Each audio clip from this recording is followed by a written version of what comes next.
Vote প্রচারে উস্কানিমূলক ভাষণ এবং তার তদন্তে অভিষেক বন্দ্যোপাধ্যায়ের বাড়িতে সমন ধরাতে সিআইডি তদন্তকারী আধিকারিকরা পৌঁছে গেছেন। এখনও তারা সেখানে রয়েছেন। অন্যদিকে ধর্ণামঞ্চে উস্কানিমূলক ভাষণের অভিযোগে এবার মমতা বন্দ্যোপাধ্যায়ের বিরুদ্ধে এফআইআর দায়ের করা হয়েছে। আর আজকে মালদায় মুখ্যমন্ত্রীর যে প্রশাসনিক বৈঠক, সেখানে হাজির তৃণমূলের বিদ্রোহী সাংসদ থেকে বিধায়করা। একদিকে শিল্পের ক্ষেত্রে টাটাকে ফিরিয়ে আনার আশ্বাসের পাশাপাশি বিজিবিএস এর নামে যে দুর্নীতি, তারও তদন্ত করবে সরকার বলেছেন মুখ্যমন্ত্রী।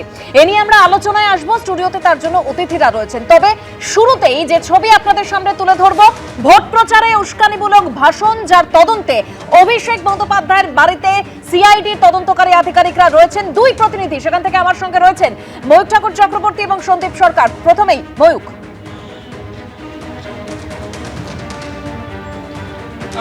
দেখো, বেশ কিছুটা সময় হয়ে গেছে। 4:35 সিআইডি তদন্তকারী আধিকারিকরা তারা অভিষেক ব্যানার্জির পটুয়াপাড়ার বাড়িতে এসেছেন। ঘড়ির কাঁটা এখন 6টা, অর্থাৎ 1.5 ঘন্টা হয়ে গেছে। 3:50 অভিষেক ব্যানার্জি পটুয়াপাড়ার বাড়ি যেখানে আমরা রয়েছি সেখান থেকে গাড়িতে বেরিয়ে গেলেন এবং যেটা জানা যাচ্ছে তার অফিসের একজন কর্মী তিনি যেটা দাবি করলেন যে তিনি মমতা বন্দ্যোপাধ্যায়ের সঙ্গে মিটিং করছেন 30B হরিশ চ্যাটার্জি স্ট্রিটে। এখন সিআইডি আধিকারিকরা তাকে নোটিশ দিতে এসেছেন। কি বিষয়ে নোটিশ হচ্ছে যে এই গোটা বিষয়টা নিয়ে বাগুইহাটি থানায় একটা অভিযোগ রুজু হয়েছিল এবং সেই অভিযোগে বলা হয়েছিল যে অভিষেক বন্দ্যোপাধ্যায় তিনি আপত্তিকর মন্তব্য করেছিলেন। তিনি বলেছিলেন ইলেকশনের রেজাল্ট বেরোনোর পর ডিজে বাজবে। এই ডিজে বাজানোর যে মন্তব্য সেটা দিয়ে উস্কানি এবং তার জন্য ঝামেলা, পোস্টপোল ভায়োলেন্সের মতো অশান্তি সেগুলো হতে পারে। ঠিক সেই কারণেই তার এগেনস্টে এফআইআর রেজিস্টার্ড হোক। বাগুইহাটি থানায় এফআইআর রেজিস্টার্ড হয়। সেই তদন্ত শুরু করে Bidhannagar cyber police station.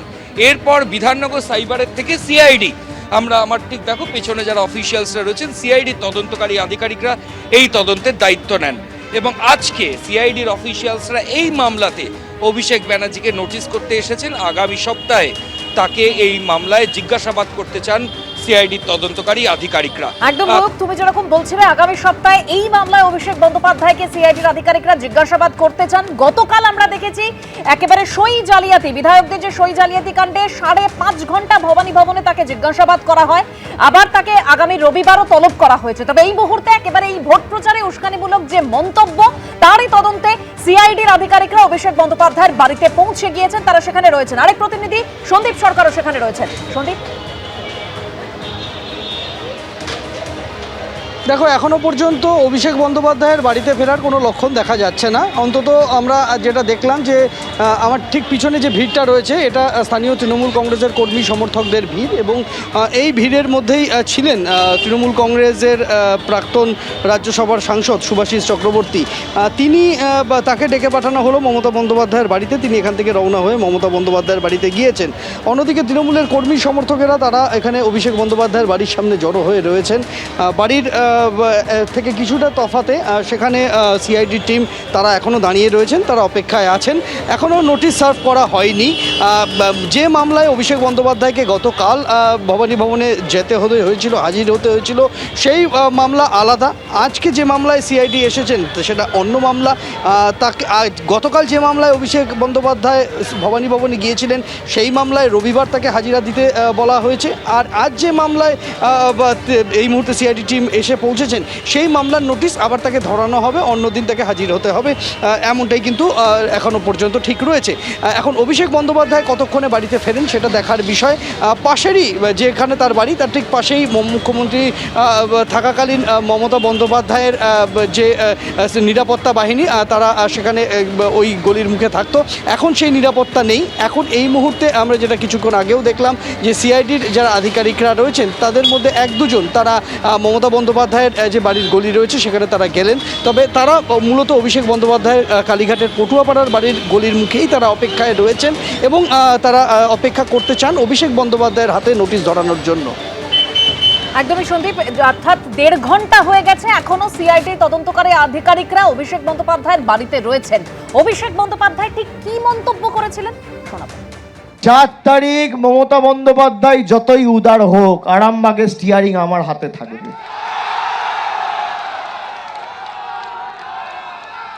DJ তো বাজবেই, এমন জোরে বাজবে কান ঝালাফালা করে দেবো। তোমরা যে ভাষায় বোঝো বন্ধু, অভিষেক ব্যানার্জি সে ভাষায় জবাব দিতে জানে। মমতা ব্যানার্জি বদলা নয় বদল চাই বলেছিল। মমতা বন্দ্যোপাধ্যায়ের এটা ভুল। 4 তারিখ জবাব হবে।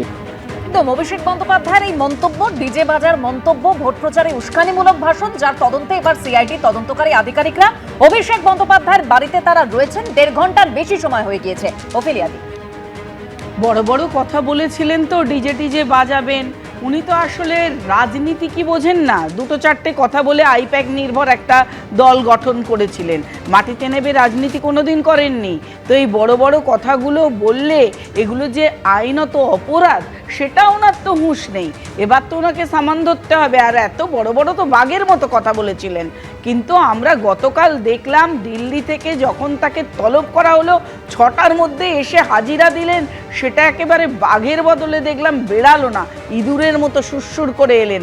আর আজকে আবার ইঁদুর গর্ত খুঁজে কোথায় পালিয়ে চলে গেল। এ কি দিন দেখতে হয়েছে! এইগুলো হচ্ছে রাজনৈতিক অভিজ্ঞতা কম থাকার ফল।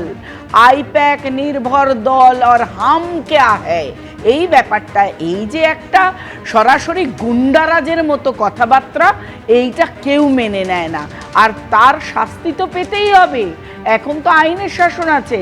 আর ওনার এছাড়াও যদি সত্যি বলছি বিন্দুমাত্র রাজনৈতিক জ্ঞানটুকু থাকতো, তাহলে দলের এই রকম ক্ষতি উনি করতে পারতেন না। এক তো জালিয়াতি, দলটা চোরের দল, তিনি জালিয়াতিও করলেন সাথে, সব মিশিয়ে।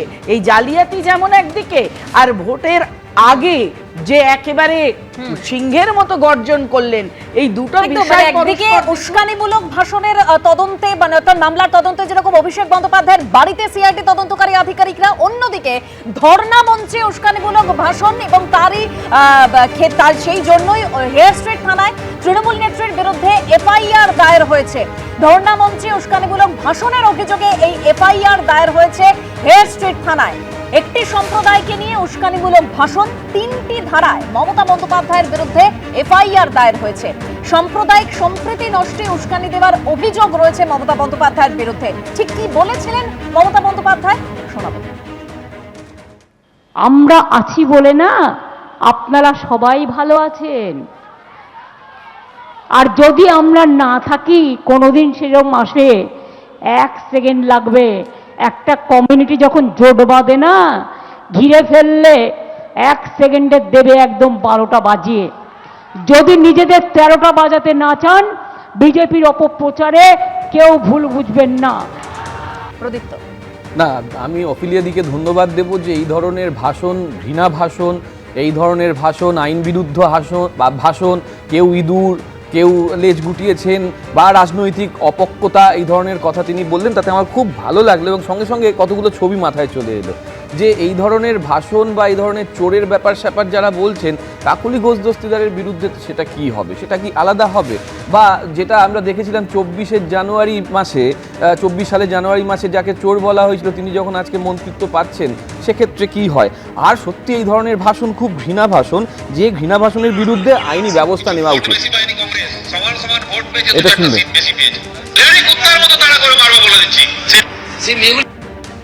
এই ভাষাগুলো আরো আছে এরকম, নেড়ি কুত্তার মতন তাড়া করে মারবো, 6 ইঞ্চি, আমি সেটাই বলছি, সেই ব্যবস্থা যখন নেওয়া হয়েছে তখন কোর্টের সুরক্ষা কবচ নেওয়া হয়েছে। আমি এটাই বলছি, তাহলে আজকে সেটা ওপেন হবে তো? আজকে তো আর কোর্টের সুরক্ষা থাকবে না। 6 ইঞ্চি কমে যাবে হাইট, তার মানে কি? সাদা থানের সঙ্গে সঙ্গে 6 ইঞ্চি 6 ফুট গর্ত। কোর্টের এই রক্ষা কবচের জন্য অভিষেক বন্দ্যোপাধ্যায়ও তো তিনি কোর্টে গিয়েছিলেন, যেখানে আগে যারা বিরোধীরা ছিলেন, তখন বিরোধীদের যখন হাইকোর্টের তরফে রক্ষা কবচ দেওয়া হতো, তখন অভিষেক বন্দ্যোপাধ্যায় একেবারে বিচার ব্যবস্থাকে কিভাবে আক্রমণ করেছিলেন, তীব্র ভাষায় আক্রমণ করেছিলেন। সেই অভিষেক বন্দ্যোপাধ্যায়কে রক্ষা কবচ পেতে হাইকোর্টে যেতে হয়েছে। দেখো, আমি 30 সেকেন্ড বলাতে তোমার 35 সেকেন্ড বলতে হলো, এটাই হচ্ছে পরিবর্তন। মুশকিল হচ্ছে যে আমি প্রসঙ্গ উত্থাপন করছি, সেটা শেষ না করলে তুমি বুঝতে পারবে না। আমি তো সিঁড়ি দিয়ে নামছি, আমি তো হেলিকপ্টারে নামছি না টুক করে। মানে তৃণমূল থেকে আমি সেটাই বললাম, আমি তৃণমূল থেকে বিজেপিতে গেলেই আমার সুরক্ষা বেড়ে যাবে, আর আমি তৃণমূলে থাকলেই আমার বিরুদ্ধে হাজার রকম সমস্যা আসবে, তা তো নয়। আমি অফিলিয়া শেষ করি। আমার বক্তব্য হচ্ছে যে অভিষেক ব্যানার্জি বা আমাদের দলের যে কোনো নেতার বিরুদ্ধে বিরুদ্ধে আপনারা যে প্রসিডিংস করছেন সেটা আইনি, তাতে আমাদের অসুবিধা হওয়ার কথা না। কিন্তু একইভাবে যে কেসগুলো ওপেন হওয়ার কথা ছিল এই ঘৃণা ভাষণের জন্য, সবকটা ওপেন হবে তো? সবকটার অবশ্যই। ক্ষেত্রে থ্যাংক ইউ। তাহলে হ্যাঁ, দিলীপ ঘোষের অবশ্যই বিরুদ্ধে, হবে। আমি দিলীপ বলছি- ঘোষের বিরুদ্ধেও সেম ব্যবস্থা নেবেন আশা করছি। শুনুন, যখন মমতা বন্দ্যোপাধ্যায় সরকারে ছিল, তিনি যদি মনে করতেন যে এই ভাষাগুলো একেবারেই অনুচিত, অপপ্রয়োগ করা হয়েছে, এই ভাষা ইলেকশনের আগে উচ্চারণ করা উচিত না, আইনত অপরাধ, উনি তাহলে তার শাস্তিমূলক ব্যবস্থা তার উনি তো জন্য শাস্তি তাকে দিতে পারেন তো না। ব্যবস্থা করতেই উনি তো পারতেন, কেন আইনি পারেন না? ব্যবস্থায় যান। তিনি কি উদার আইনের কথা বলেছেন তো। হ্যাঁ, তা আইনের আমরাও তো কোথায়? আইনের কথা বলছি। আইনের কথা যদি যেভাবে বলেন, এখন আমি এখান থেকে democracy বিশ্বনাথের কাছে যাবো। বিশ্বনাথ, অর্থাৎ একদিকে অভিষেক বন্দ্যোপাধ্যায়ের বাড়িতে সিআইডির আধিকারিকরা রয়েছেন, অন্যদিকে মমতা বন্দ্যোপাধ্যায়ের বিরুদ্ধে এই উস্কানিমূলক ভাষণ দেওয়ার জন্য একেবারে এফআইআর দায়ের হলো। শুভেন্দু অধিকারী মুখ্যমন্ত্রী তিনি একদম স্পষ্ট করে দিয়েছিলেন যে আইনের শাসন প্রতিষ্ঠা হবে এবার রাজ্যে।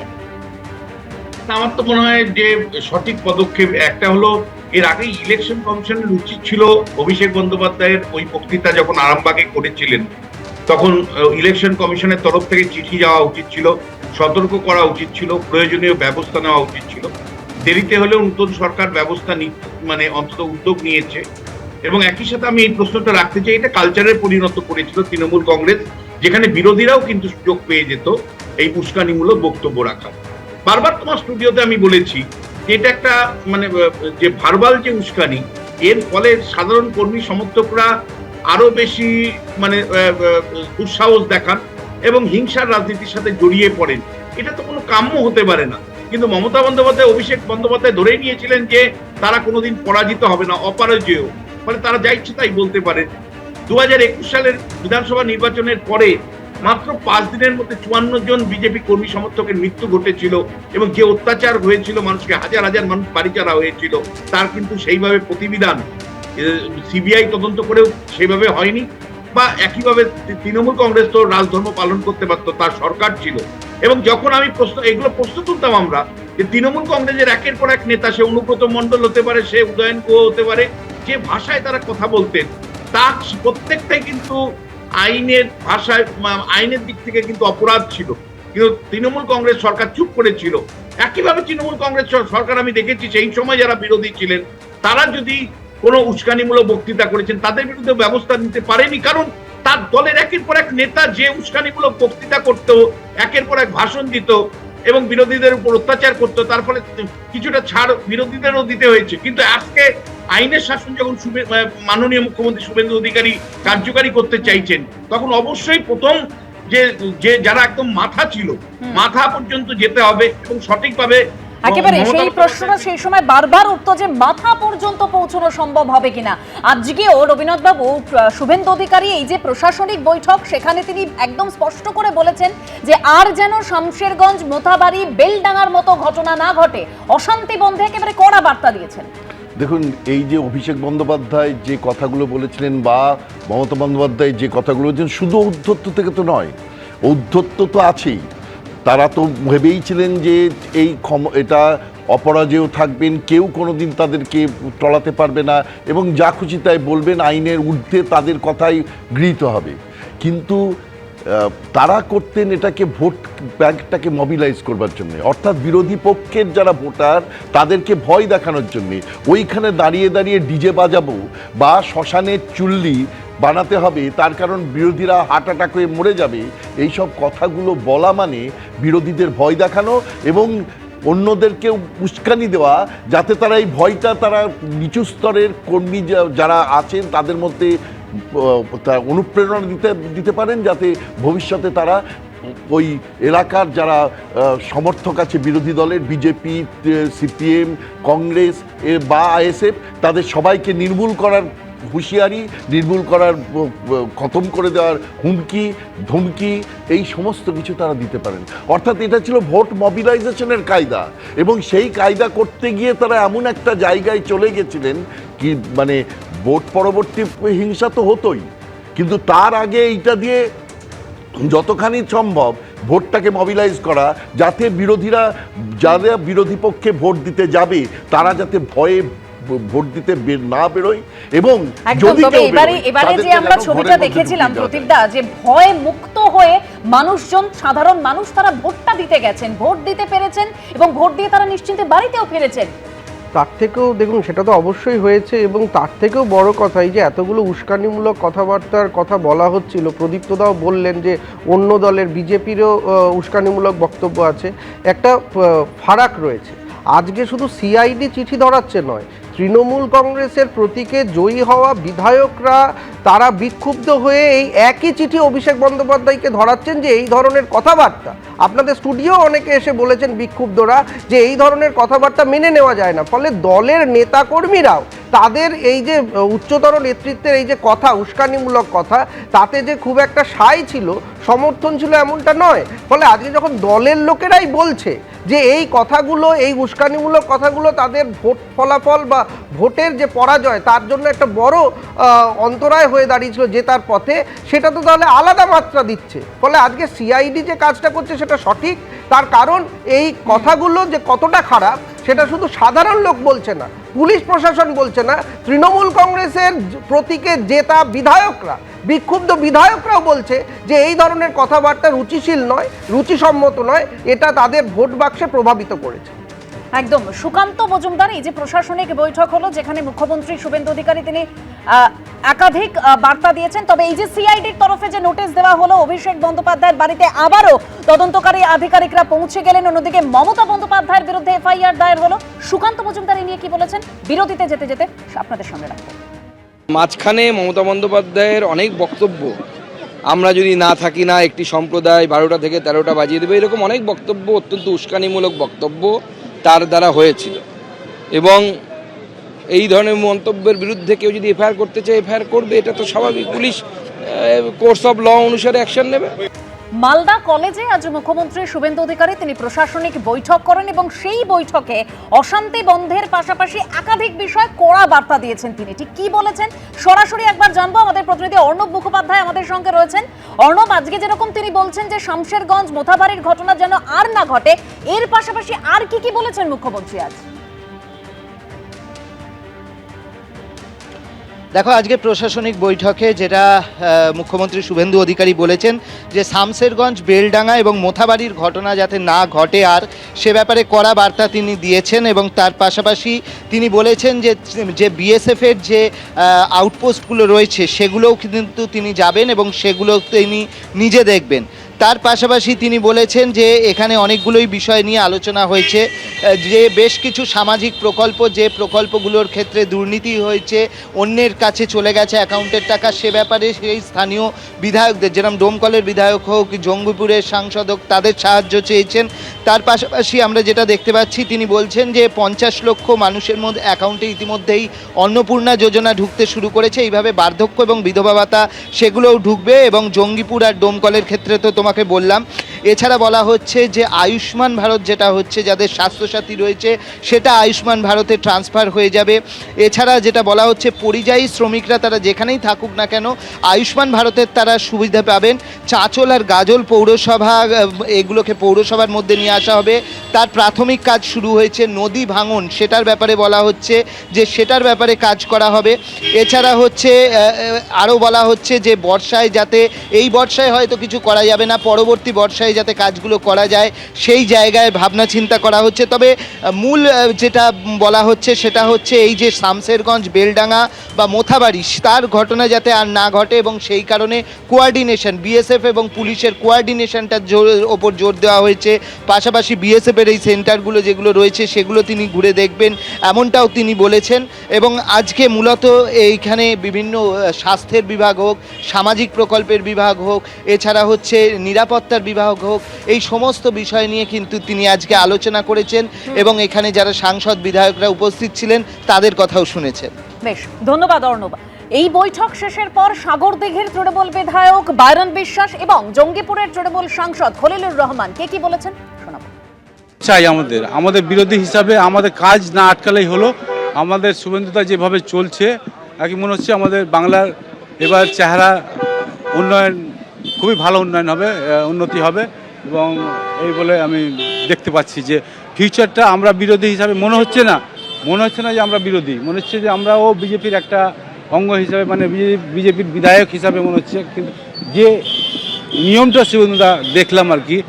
নতুন ওনার সঙ্গে তো আমার পুরোনো দিনের আলাপ ছিল, কিন্তু সিএম হওয়ার পরে আমার আজ প্রথম ওনার সঙ্গে পার্সোনালভাবে কথা হলো। উনি গাড়িতে চড়ছিলেন, তার মধ্যেই একটু সময় পেলাম, তো কথা বললাম। তো সত্যি সত্যি উনি বাংলার চেহারাই চেঞ্জ করে দেবেন এরকম আমার ধারণা, যে বাংলা একটা মডেল বাংলা হিসাবে আমরা এর আগে যাই হোক, আমি পুরোনো কথা টেনে ধরছি না, কিন্তু মডেল বাংলা হিসাবে আপনারা দেখতে পাবেন, এটা আমার দৃঢ় বিশ্বাস। আজকের এই বৈঠক কতটা ফলপ্রসূ হলো? আমি মনে খুব ভালো হয়েছে, আজকের বৈঠক খুব ভালো হয়েছে। সব থেকে ভালো হয়েছে এটাই কি কে কোন দলের এটা কিন্তু দেখা হয়নি। সরকার দেখেছে যে যেখান থেকে নির্বাচিত হয়েছেন, যে দলেরই হোক না কেন, তারা কিন্তু থেকে সরকারের সমস্ত আধিকারিকদেরকে নিয়ে এলাকার উন্নয়নের কাজ হবে। এটা নিঃসন্দেহে খুব ভালো দিক, ভালো দৃষ্টান্ত। আগামী দিনে এতে কি হবে, একে অপরের পরিপূরক হতে যেমন মজবুত জায়গায় নিয়ে যাবে, উন্নয়নটাও কিন্তু ভালো জায়গায় যাবে। আমি এখান থেকে বিশ্বনাথ দার কাছে যাব। বিশ্বনাথ দা, মানে এখনো পর্যন্ত যা খবর পাওয়া যাচ্ছে যে এই যে আজকের যে প্রশাসনিক বৈঠক, সেখানে বিরোধী বিধায়কদের উদ্দেশ্যেও মুখ্যমন্ত্রী তিনি বলেছেন যে 22শে জুন বাজেট পেশ, যদি কোনো প্রস্তাব থাকে তাহলে দিন। এই যে বিরোধীদের জায়গা দেওয়া, তাদের বলতে দেওয়া, মূল লক্ষ্য তো রাজ্যের উন্নয়ন। সেক্ষেত্রে কি রাজ্য সরকারের ক্ষেত্রে সুবিধাটা আরো বাড়তি হবে বলে মনে হচ্ছে আপনার? একেবারে, মানে আমি প্রথমত বলবো যে বছরকে বছর তোমার স্টুডিওতে চিৎকার করেছি যে কেন মমতা বন্দ্যোপাধ্যায় প্রশাসনিক বৈঠকে বিরোধীদেরকে ডাকেন না, কেন নির্বাচিত বিরোধী এমএলএ এমপি এমনকি অদিত চৌধুরীর মতন লোককে বাইরে রেখে তিনি নিজের মতন করে প্রশাসনিক বৈঠক করতেন। এক একটা প্রশাসনিক বৈঠককে প্রায় 40-50 কোটি টাকা খরচা করতেন, মৎসব চলতো, আর বিরোধীদেরকে কেবলমাত্র গালমন্দ করবার জন্য তিনি প্রশাসনিক বৈঠক আধিকারিকদের সামনে রেখে করতেন। এবং আমি তোমায় বলছি যে মানে কেন্দ্রের বিরোধিতাটা প্রায় দর্শনে পরিণত করেছিলেন মমতা বন্দ্যোপাধ্যায়। আজকে কিন্তু আমরা বুঝতে পারছি যে কেন্দ্রীয় সরকার এবং রাজ্য সরকার হাতে হাত মেলালে কি হয়। এই যে শুভেন্দু অধিকারী বলছেন যে আমি বিএসএফ ক্যাম্পগুলো ঘুরবো, এটাই তো কনফিডেন্স। বিএসএফ কে কনফিডেন্স দেবে এবং রাজ্য পুলিশ এবং বিএসএফ এর মধ্যে একটা সম্পর্ক গড়ে তুলবে, একটা মানে যেটাকে আমরা বলি ইন্টিগ্রেশন তৈরি হবে। প্রশাসনিক ইন্টিগ্রেশন খুব দরকার। এবং একই সাথে তোমায় বলতে চাই এই মানে 1 মাস কয়েকদিনের মধ্যেই তুমি যদি একের পর এক কেন্দ্রের প্রকল্পগুলো দেখো, একের পর আসতে শুরু করেছে, কার্যকারী হতে শুরু করেছে। আজকে 125 দিনের যে কর্মসংস্থান, গ্রামীণ কর্মসংস্থান, সেটা কার্যকারী হয়েছে বীরভূম জেলাতে, মানে শুরু হয়ে গেছে। ফলে আমরা কিন্তু ডবল ইঞ্জিন সরকারের সুফলগুলো ইতিমধ্যেই কিন্তু পেতে শুরু করেছি বা দেখতে শুরু করেছি, যে ডবল ইঞ্জিন সরকারের সুফল। আমি সবচেয়ে বড় কথা বলবো যে শুভেন্দু অধিকারী কিন্তু একটা সাপ মুক্তি করলেন, যে মমতা বন্দ্যোপাধ্যায় বিরোধীদেরকে বাধ্য করে রাখতেন, বাইরে রাখতেন, উন্নয়নের বাইরে রাখতেন। এমনকি বিরোধীরা নিজেদের ফান্ডের টাকা পর্যন্ত খরচা করতে পারতেন না, রাজনীতিকরণ করতেন মমতা বন্দ্যোপাধ্যায়, বিরোধীদের টাকা খরচা করতে বাধা দিতেন। আজকে কিন্তু শুভেন্দু অধিকারী রাজধর্ম পালন করে সমস্ত বিরোধীদের সঙ্গে নিয়ে একদম বিশ্বনাথ বলছেন শুভেন্দু অধিকারী অর্থাৎ মুখ্যমন্ত্রী রাজধর্ম পালন করেছেন। সেই জায়গা থেকে মুখ্যমন্ত্রী শুভেন্দু অধিকারী আজকে এও ঘোষণা করেছেন যে বেঙ্গল বিজনেস সামিট করতে নির্দিষ্ট ইভেন্ট ম্যানেজমেন্ট সংস্থাকে আগের রাজ্য সরকার দিয়েছিল 635 কোটি টাকা। তদন্ত হবে সেই গোটা বিষয়ের। শুনুন। বিজিবিএস করতে গিয়ে মমতা বন্দ্যোপাধ্যায় একটি ইভেন্ট ম্যানেজমেন্ট সংস্থাকে মোট 635 কোটি টাকা দিয়ে গেছেন। 635 কোটি টাকা একটি ইভেন্ট ম্যানেজমেন্ট সংস্থাকে। এরও তদন্ত হবে। তদন্ত শুধু নয়, মামলা আমরা করব এবং প্রয়োজন হলে মানি লন্ডারিং যারা ইনভেস্টিগেট করে তাকেই হ্যান্ড ওভার করবো। আমরা ছাড়বো না, ছাড়ার জন্য তো মানুষ বসাইনি। পুষ্পাদের হালত তো দেখতেই পাচ্ছেন আপনারা। ওফেলিয়া সিনহা, দেখুন 635 কোটি টাকা একটা ইভেন্ট ম্যানেজমেন্ট, তার মানে ঘুর পথে টাকাটা কোথায় এসছে, মানি লন্ডারিং হয়েছে বিষয়ে কোনো সন্দেহের জায়গা নেই। একটা বিজিবিএমএস যে প্রোগ্রামটা করছে, বিজিবিএস যে প্রোগ্রামটা করেছে বেঙ্গল সামিট, তো সেই প্রোগ্রামটা করতে গিয়ে এত অর্থ লেগেছে, তার হিসাব কে দেবে? মমতা বন্দ্যোপাধ্যায় ভেবেছিলেন পশ্চিমবঙ্গে তিনি একেবারে চিরস্থায়ী বন্দোবস্ত করে নিয়েছেন। তিনি যা যা অন্যায় করছেন, তছরূপ করছেন, কোনো দিন জনগণের সামনে আসবে না। কিন্তু তা তো নয়, জনগণের সামনে এখন এসে পড়েছে, ওনার মুখোশ খুলে গেছে। এই টাকা ঘুর পথে কত দূর গেছে এর মাথাকে, সেটা অবশ্যই ধরা হবে। কারণ এই টাকাও তো জনগণের টাকা, জনগণের যখন শাসন চলছে জনগণের টাকা জনগণ ফেরত পাবে। একদমই, জনগণের টাকা জনগণ ফেরত পাক, মেসিকাণ্ডের টাকাও ফেরত পাক, স্বাভাবিক, এটাই সবাই চায়। কিন্তু মুশকিল যেটা হচ্ছে, এটা রাজনৈতিক ভাষণ ছিল না প্রশাসনিক ভাষণ ছিল? মানে রাজনীতির মঞ্চ থেকে বললেন মুখ্যমন্ত্রী, নাকি বিজেপির নেতা শুভেন্দু অধিকারী বললেন? এটা বুঝতে অসুবিধা হলো, কারণ এ যাবৎকাল আমরা দেখেছি। হ্যাঁ, এটা মুশকিল হচ্ছে এটা কাদের বৈঠক ছিল। এখানে ওফেলি দিয়েও ছিলেন এবং দুপাশে দুজন নেত্রীও বিজেপির রয়েছেন। কারণ এই যাবৎকাল আমরা যেটা জেনেছি যে আগের মুখ্যমন্ত্রীকে নিয়ে যে সমালোচনা হতো যে উনি প্রশাসন আর রাজনীতি এক করে ফেলতেন এবং সেখানে কোনো ডিফারেন্স করতেন না। এখানে আমি শেষ করে নিই, প্রেস মিট ছিল, সেটা আমি জানতে চাইছি প্রশাসনিক ছিল না রাজনৈতিক ছিল? যদি রাজনৈতিক হয়, আমি শেষ করে দিই, এক্স্যাক্টলি আমাদের প্রতীক চিহ্ন দেখতে পেয়েছেন একদম, তাহলে তার মানে এটা এখনো প্রশাসনিক সিদ্ধান্ত নয়, এটা এখনো প্রশাসনিক সিদ্ধান্ত নয়। প্রশাসনিক সিদ্ধান্ত হোক, রিপোর্ট আসুক। আমি কি বলছি, অপটিক্যাল পলিটিক্সটা এখন চলছে, এখন অপটিক্যাল পলিটিক্স চলছে, কিন্তু সেই অপটিক্যাল পলিটিক্সের বাইরে আমি জানতাম যে সবার কাছে এখন তথ্য আছে, বিজেপির নেতাদের কাছে, তৃণমূলের প্রচুর তথ্য আছে, সেই তথ্য তারা ভুরি ভুরি করে দিয়েছেন। ধরুন আমি তাপসদার কথাই বলছি, তাপসদা তো আমাদের দলে 24 সাল অবধি ছিলেন, 24 সাল না 23 সাল পুরোটা ছিলেন, দীর্ঘ 98 সাল থেকে রয়েছেন, তার কাছে প্রচুর তথ্য আছে। আমি তো চাইছি যে সবে 1 মাস হলো, আরো 5-7 মাস 10 মাস, তার মধ্যে তৃণমূলের সব নেতারা যারা জেলে যাচ্ছে বা পুরো জেলে যাচ্ছে, ভুলে যাচ্ছে যে বিজিবিএস হয়েছে কিন্তু কটা শিল্প এসেছে সেটা আমরা দেখতে পারি। এই লাইনটা মিস করে গেল বক্তব্যের মাঝে। তবে এই দেখুন, টাটা নিয়ে আজকে আশ্বাস দিয়েছেন মুখ্যমন্ত্রী শুভেন্দু অধিকারী, রাজ্যে টাটা আসবে। প্রদীপ্ত, আগামী দিনে রাজ্যে শিল্প গড়তে বাধা হবে না, জমি আশ্বাস দিয়েছেন মুখ্যমন্ত্রী শুভেন্দু অধিকারী। শুনুন। সিঙ্গুর এবং টাটা, এটা নিয়ে আমি এই মুহূর্তে আপনাদের বলবো না। প্রথমত বলি, টাটাকে এখানে আনবো আমরা, এবং সিঙ্গুরে যে জমি, সেই জমি সরকারের হাতে এখন নেই। বিগত সরকার তার মালিকানা ওখানকার কৃষকদের দিয়ে দিয়েছে, বা ওখানকার জমির মালিকদের দিয়ে দিয়েছে, যারা ওই জমিতে না সরষের চাষ করতে পারছেন, না আলু ফলাতে পারছেন, না ধান করতে পারছেন। ফাইনালি যে মাছ চাষের চেষ্টা করা হয়েছিল বিগত সরকারের সময়, না মাছ চাষ করতে পারছেন। ওই মাটির সঙ্গে টাটার রড, সিমেন্ট সবকিছু মিশে রয়েছে, ওই মাটির নেচারই চেঞ্জ হয়ে গেছে। তা আপনাদের পশ্চিমবঙ্গে কিছু হচ্ছে না কেন, হলো না কেন? অতএব জমি কোনো সমস্যা নয়, নিশ্চিন্তে থাকুন।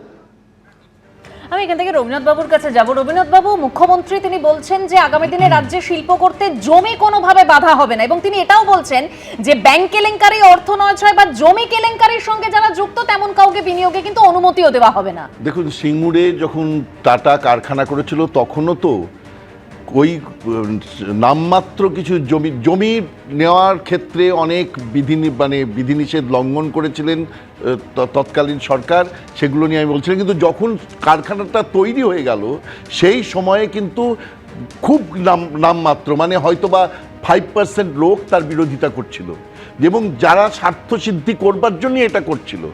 মুখ্যমন্ত্রী সেই তৈরি হওয়া কারখানাকে টুকরো টুকরো করে ভেঙেছিলেন, একবারে ডিনামাইট দিয়ে নিচ থেকে 100 ফিট পর্যন্ত নাকি 100 মিটার পর্যন্ত তার পিলারগুলোকে ভেঙে উড়িয়েছিলেন। তো যারা এই রকম শিল্প বিরোধী, যাদের চরিত্র, যারা উন্নয়ন বিরোধিতার এই রকম জায়গায় যেতে পারে যে যা খুশি হোক আমরা টাটার এই শিল্পকে রুখবো, যাতে সিপিএমের নাম এর সঙ্গে যুক্ত না হতে পারে, তাতে পশ্চিমবঙ্গের মানুষ যেখানে খুশি চলেই যাক, এই যদি মনোবৃত্তি, তাদের কাছে তো জমিটা সমস্যা হবে, টাকা সমস্যা হবে, অনেক কিছু সমস্যা হবে। সমস্যা সমাধান করতে মুখ্যমন্ত্রী এখন যেটা বলছেন সেটা যে জমি ওখানে আবার নতুন করে ভাবনা চিন্তা হবে। ওখানকার মানুষেরা এখন চাইছেন ওখানে জমি করবার জন্য, আবার হয়তো 2% লোক তার বিরোধিতা করবে। তাহলে কি আমি 2%-এর জন্য ওই গোটা জায়গাটাকে ছেড়ে দেবো? 2% শিল্পের ক্ষেত্রে মুখ্যমন্ত্রী শুভেন্দু অধিকারী তিনি আশ্বাস দিচ্ছেন। অন্যদিকে প্রদীপদা, মুখ্যমন্ত্রী শুভেন্দু অধিকারী বলছেন যে নন্দীগ্রামের মতো গুলি না চালিয়েও শিল্প আনা যায়, আর সেটাই পশ্চিমবঙ্গে আসবে। দেখুন, তার জন্য যেটা প্রয়োজন, যেটা মমতা বন্দ্যোপাধ্যায় প্রথম দিকে বলেছিলেন যে ল্যান্ড ব্যাংক তৈরি করার কথা এবং স্পেশাল ইকোনমিক জোন তৈরি করার কথা, সেগুলো খুব একটা ফলপ্রসূ পরবর্তী সময়ে আমরা দেখিনি। ফলে কোন ফসলি জমিতে কিভাবে শিল্প হবে সেই যে রূপরেখাটা সেটা বলেছিলেন, কিন্তু তারপরে কিন্তু সেটা দেখা গেল না। ফলে সেটা যদি বর্তমান মুখ্যমন্ত্রী শ্রী শুভেন্দু অধিকারী করতে পারেন, সবথেকে ভালো ল্যান্ড ব্যাংকটা জরুরি, কোন জমিতে কিভাবে শিল্প হবে লোকজনদের বোঝানো। এবং আমার মনে হয় সীমান্তে সমস্যা, যে সীমান্তর জন্য যে জমি দিয়েছে বিএসএফকে, খুব স্বাভাবিকভাবেই গ্রামবাসীরা নিজেরা এসেই জমি দিয়েছে। ফলে সেই জায়গা থেকে বলতে পারি যে এখন শিল্পের জন্য জমি দিতেও কিন্তু মানুষ আগ্রহী হবে।